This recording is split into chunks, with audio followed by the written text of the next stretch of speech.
घर जपलेलं झाड होय हो.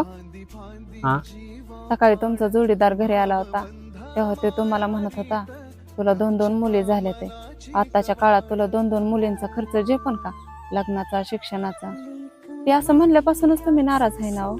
नाही ग, तो बोलला म्हणून मी अजिबात नाराज नाही. मी हाडाचा शेतकरी आहे. अशा खर्चाला मी कुठं डगमगत असतोय, आणि ते पण आपल्या लेकरांच्या खर्चाला. हा अजिबात नाही. खरं तर विषय तो नाही ग. मी काय 10 पोरींची लग्न म्हणलं तरी लावून देईन ग एकाच माणसाला. पण पुढची माणसं कशी भेटतील ते नाही ना ग आपल्या हातात. आणि खरं तर त्याच गोष्टींचा विचार करून मला वाईट वाटतं. शुभमंगल कन्यादान